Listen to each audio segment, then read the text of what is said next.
அதாவது நம்ம இப்ப ரவி கே சந்திரன் அவர்கள் இருக்காருல்ல, நான் படம் பார்த்ததும் ஃபர்ஸ்ட் கை கொடுத்தது அவருக்கு தான். ஏன்னா அதான் கண்முன் விரிக்கும் காட்சியை வந்து இயக்கியது மணிரத்னமா இருந்தாலும் அது சோட போயிருந்ததுன்னா இவருக்கு கொஞ்சம் நொண்டும் சினிமா. அதை வந்து பிரமாமா பண்ண அவர் கூட ஒரு நல்ல அறிவார்ந்த ஒரு கூட்டம். அன்பறிவு அன்பறிவு நாங்கள் ஒவ்வொரு ஃபங்க்ஷன்லயும் அதை இப்படி இப்படி திரும்பி பார்த்தானு பேசுறோம். இவருன்னு எழுதி வச்சுக்கிட்டு பேசுறது இல்லை.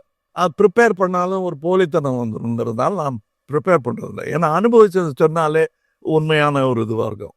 அதெல்லாம் அன்பறிவெல்லாம் நான் பார்த்த எனக்கு விக்ரம் தர்மா ரொம்ப பிடிக்கும். அவர் வந்து டைரக்ட் பண்ணியிருக்கணுங்கிறது என்னுடைய ஆசை. அதை நான் அபூர்வ சகோதரர் போதே சொன்னேன். சார் நல்லா போயிட்டு இருக்கு, இப்போ போய் அது போனா பெரிய டைரக்டர் ஆயிட்டான்னு இதுக்கும் கூப்பிட விட்டாங்க அப்படின்னாரு. வீடு கட்டிட்டு இல்லை அப்படின்னு அது கட்டிட்டு சார் வந்து அப்போ ஆவேன் அப்படின்னேன். அதுக்குள்ள உட முடியாமல் போயிடுச்சு. அதை விட்டதை பிடிச்சது தான் நான் அன்பறிவு டைரக்டர் ஆக்கிருக்கேன். காரணம் என்னன்னா இவங்க இந்த மாதிரி இதை அணுகிறது நிறைய பேர் இல்லை, இவங்க மட்டும்தான் மக்கள். இவங்களோட அணுகுமுறை எனக்கு பிடிச்சிருக்கு. எல்லாத்தையும் ரிஹர்சல் பண்றாங்க.